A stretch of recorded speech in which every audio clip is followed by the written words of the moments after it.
started 20 years ago as a development worker in Sudan. Later on I worked in Mali, and again and again I experienced drought situations where I worked. But at that time I had the impression that this is a very temporary phenomenon. I think today we know that droughts are really reoccurring situations, that we have droughts again and again, and maybe more often than in the past. I have traveled recently to Somaliland, which is the more politically stable part of Somalia, and I visited our program there, which is a very nice and I think very good resilience program actually, which tries to improve the soil situation. There's a lot of soils are degraded, and with stone bunds and erosion control measures, soil is kept and improved. But at the same time I noticed that the colleagues were very focused on the more developmental work and didn't catch really the drought situation and the emergency situation which had actually developed already in that region. So as a consequence, we consulted each other. We consulted with our office in Ethiopia, in Addis Ababa, and we started an emergency relief program which was absolutely necessary. Unfortunately, the situation has not yet really improved. The awaited rains in spring this year, 2017, didn't materialize as we had expected, and therefore, unfortunately, this emergency program is continuing. So as a lesson learned, we have said we need to be better prepared. As an organization, we need to be better prepared with the national government, with the local population, because these droughts are coming again and again.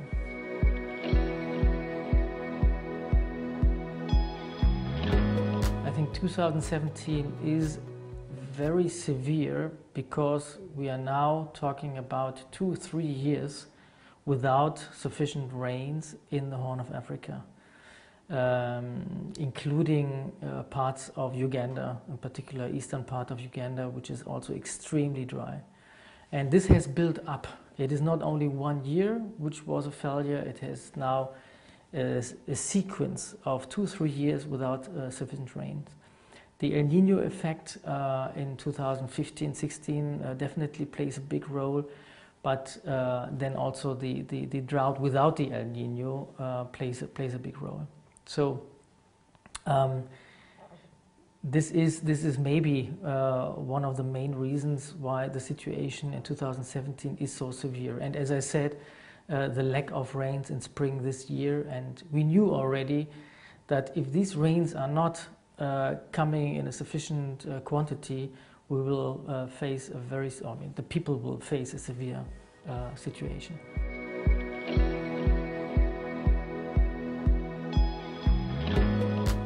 We have brought to the attention of our donors, of the international communities, the severity of the situation. This was very, very clear. Not only us as NGOs, as international NGOs, but also the UN, the World Food Programs, and UNICEF and others, I think made it very clear. And we have the instruments, the forecast instruments, to determine the situation. We know that so and so many people will be in need of, for example, food aid, food assistance.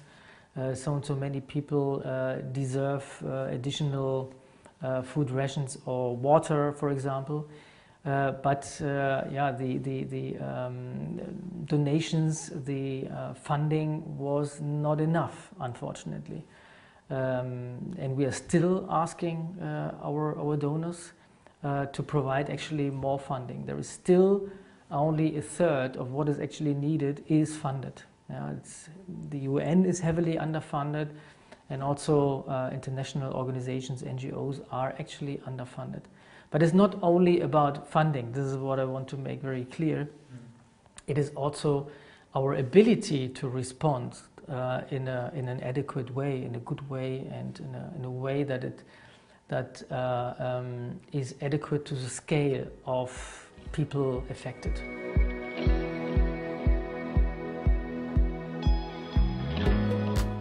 I think in the end, we need to build on the capacities of the national governments. The national governments are in charge; they are responsible. I think in the last years, important institutions like the African Union or regional organizations have formed, and they have taken more responsibility, I would say, for the regions. And also, I think national governments have taken more responsibility. Looking at Ethiopia, for example, who have a local safety net, for example, a national safety net. I've just talked about Somaliland. Somaliland is a rather stable part of Somalia. Yeah. Looking at Kenya, which is also rather stable. So I wouldn't consider these states as completely fragile also. Yeah. This is, I think this wouldn't reflect the reality there. I think nevertheless, there is still a lot to do in building more capacity of the governments, and not only of the central governments, but in particular of provincial governments, of local governments, so that they have a better ability really to help in an effective way.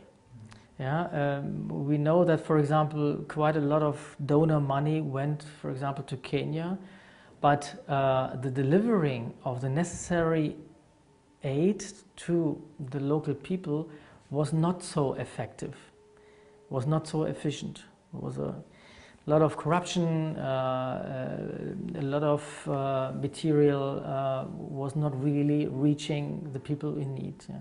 So I think there is still a lot to be done, but this is, I would say, this is definitely the right way.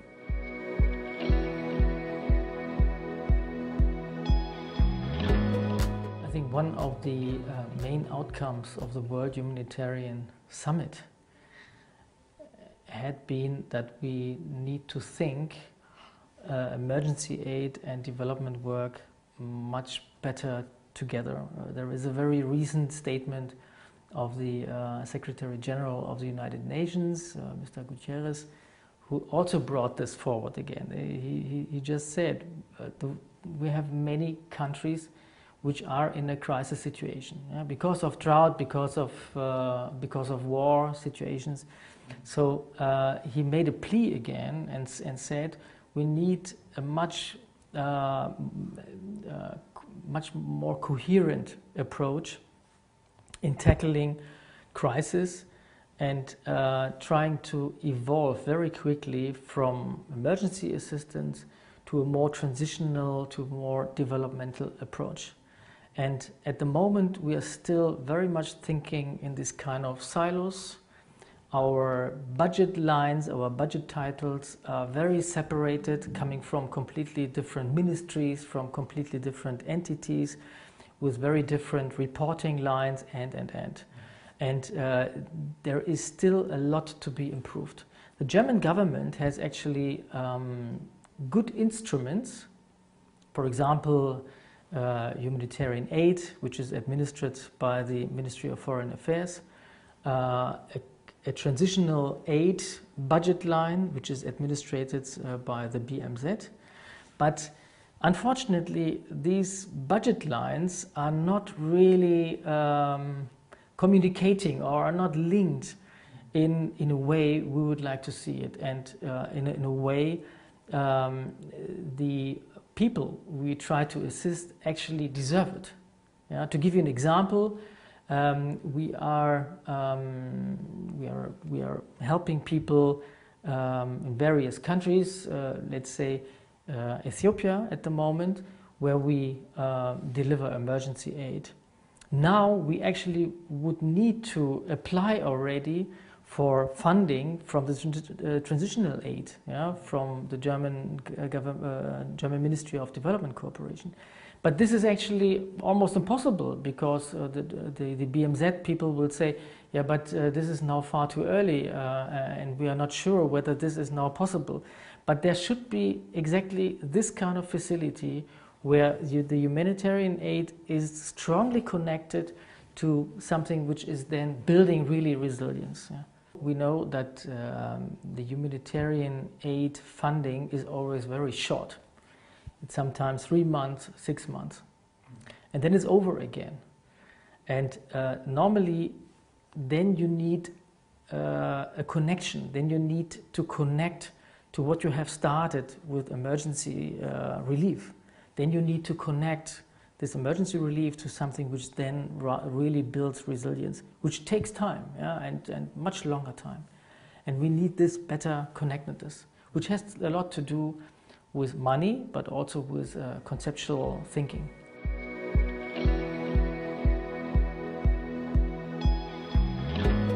Definitely. I think this is part of the overall picture of the game, to restore ecosystems, to restore natural resources. Very often natural resources are completely depleted, whether it is soils, pastures, forests, all kinds of natural resources where we know water, where we know that people in rural areas, in remote areas, very poor people heavily rely on these natural resources. So this is why also Welthungerhilfe in its work always try to analyze exactly what are the natural resources available, how are these natural resources used, and how can we contribute to a more sustainable use of these resources, which are often overused. Yeah, if I'm thinking of pastoralists in the Horn of Africa, very often these pastures are overgrazed, overused. The existing water sources are overused. Surface water is not used in an efficient way. We see a lot of runoff of these water sources. So I think in that respect, a lot can be done, and is done also. Yeah, but can be always much more. Yeah. I mean, globally, we know that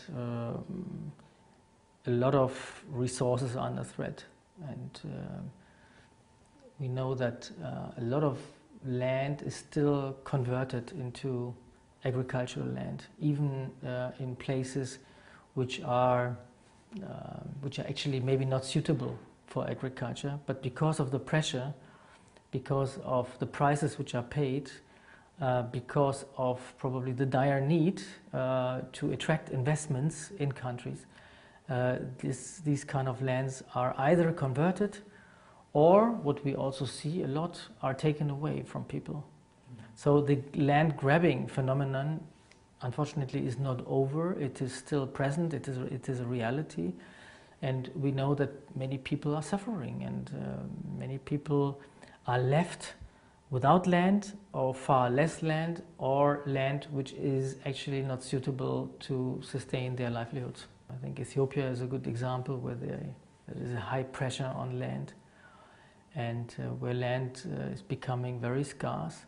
I think therefore there is this strong need to look also for alternatives. For me, resilience today entails also thinking about alternative livelihoods for people, with people particular, yeah, because this is not something which comes entirely from the outside. But there is this very strong need to think of alternatives, to realize that not everybody will work in agriculture or will entirely depend on natural resources. Therefore, I think vocational training, certain industrialization, this is very much needed. There is a growing youth. Africa is the youngest continent on Earth, and there is this big need for jobs, and this comes, of course, with training, with vocational training, with entrepreneurship, with innovation basically. And I think there are so many innovative, there's so many clever people in the world, in Africa. When we talk about Africa, I think it's possible.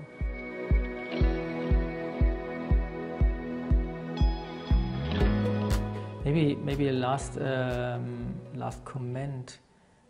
We are talking since quite a while about resilience, and my plea is that we should continue, that we should do actually more and more resilience, and that we do it even in a more integrated way, together with national governments, together with, as I mentioned earlier, with the local governments. This is so important. It cannot come from the outside. We have to better analyze, to grasp what is there already on the local level. And there is no blueprint for resilience. We always need to look very local. What is the best site-specific solution, and what is the best site-specific strategy for a certain area, a region.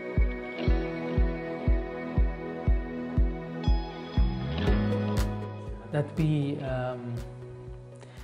we seriously apply the new instruments which we have developed in the last years, like the improved forecast meteorological systems that we use in a much broader way and increased way the insurances which are existing, that we are using much better of what we know already, how can situations be prepared, so the whole preparedness topic.